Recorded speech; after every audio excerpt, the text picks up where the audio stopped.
South Africa is about to play France in a few minutes. I'm not going to miss that game, and I want to get this video in. Right, Uber Teens. If you go back several videos, myself, others have documented this many times. It's going to spell trouble, right? And I want to talk about a real life scenario. A driver called Brendan shared this with me and said, please, put it out there, put it out in video format. So I owe him this because it'll be proof when he needs the proof if they deactivate him over this incident, right? So he immediately writes a report after the incident. You know that screen, describe what happened in as much detail as you can. We will be in touch to help, share the feedback. This, my friends, whatever happens in your car is so important, muy importante. Please, if things go wrong, make sure you immediately, the moment they're out of your door, you know how to get to this screen quickly and maybe beat them to the punch, right? And get it in there. So the reason I canceled this ride was for the following reasons. Number one, all six riders, right, maybe even too many, were unaccompanied minors, approximately 14, 15, 16, 13, 14, and 15 years old. And remember, this guy did not sign up for Uber Teen, right? Smart driver did not sign up for Uber Teen. So he puts it straight out there, hey, young kids, they're not getting in his car, period. None of these riders use the Uber Teen app, right? None of them use the Uber Teen app, but they wanted to get into his car. So here he says, as per Uber policy, I asked for USA government approved identification for proof that they were 18 years old. The unaccompanied minors refused to give identification of any type. Why? They may not even have it, but they're definitely not 18, so they can't prove it. So he says, unless, anybody's there age 18 and can prove it, you're not driving with me, right? A hostile, threatening manner, and used abusive, insulting language towards me, and used profanity and told me to F-U-C-K Brendan. I then left the pickup point with no other issues, right? Tells it as it is. They swore at me, right? He tried to educate them, hey, there's Uber Teen. You may want to use Uber Teen if your parents have signed up for it. But guess what? All of you little children, and they're little kids, right? They don't know nothing about money. They don't know nothing about etiquette and 5 stars. They know shit. They're little kids, right? I mean, I have teenagers, but when they're that age, 13, 14 years old, what do they know? They think, okay, we're gonna use this app. Cool. No, it doesn't work that way, kiddos. Then the next thing, he gets a threat. Your account is at risk of deactivation. We received one or more, can only be one because there's only one account holder, one parent that has to write this on behalf of their children, right? Because the account holder is an adult. So these little kids go to the adult and said, oh, driver did this, this, and this, right? So we received one. You didn't get more reports because there were not multiple kids that had ordered this Uber. So that second part there is absolute bogus BS bullshit, right? And here's the problem.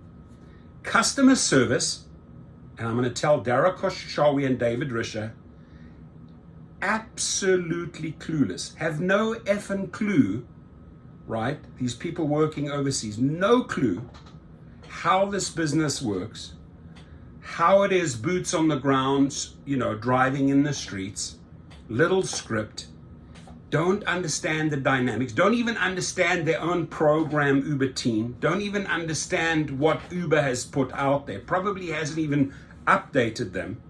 And then they get this little nasty gram through the account holder, most likely the parent. Oh, my kids had to go through this and this and this. Be careful, driver, we will deactivate you. And who knows? I told this driver, I spoke to this driver late last night on the weekend when I have off. still try to help him. I said, don't worry. If they deactivate you, you have everything and more, right?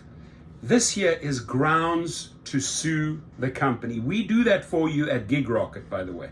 If they were to deactivate this driver, he has all the screenshots. He has done everything right. Timing is on his side. Timing of the complaint came afterwards. He put the complaint in first, right? They saw the complaint, these kids. Parents said, what happened? What happened? We got this complaint here. Oh no, mom or dad, this and this happened. The driver tried to do blah, blah, blah, blah. Boom, leads to this. So these idiots there at customer service cannot put 2 and 2 together, cannot understand what played out here, do not understand what type of complaint the driver packaged up and put forward. But, dear driver, if we have to go to court for you and we're in front of a judge, slam dunk. You win this all day long. They'll have to reactivate you and they'll pay you damages. So, Darakoshishawi, when will your customer service team learn? When are you going to train them? When are you actually going to bring the customer service back to the United States, run by competent people that understand what's going on?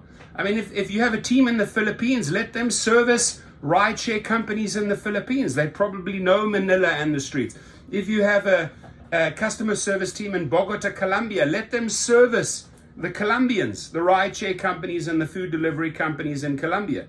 But here in the United States, you have to educate these people to understand and to know exactly what's going on here on US soil. But you don't. You can't put those little easy puzzle pieces together. You're not able to train these people to handle these type of situations. And we usually have to spend the time defending ourselves, maybe even spending money to go and fight a wrongful deactivation. So I said to the driver, if they act on this, right, all the proof is on your side, you win, hands down, and you'll get money. And because he's a friend, I'll gladly do that at no charge. And, you know, if you do run into a scenario like this, whether it's with teenagers or people accusing you of, you know, smelling of alcohol or marijuana, come to us at Gig Rocket. The link is below, and we will fight your case, because this is unacceptable on every single level. And my friend, what you did right here, and you did a great job.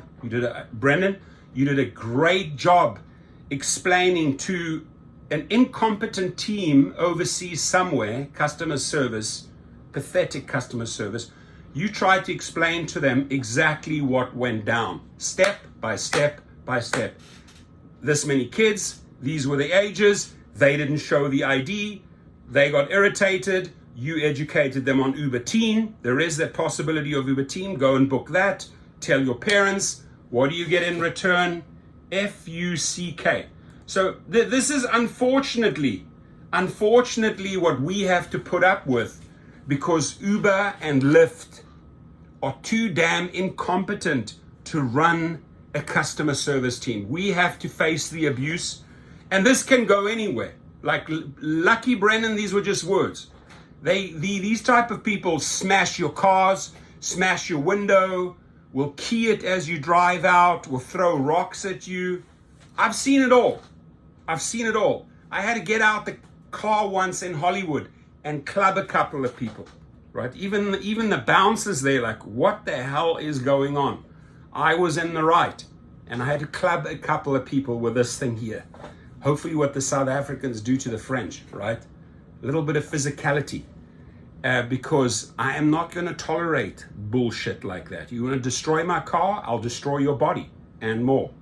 So my friends, don't put up with the shit, right?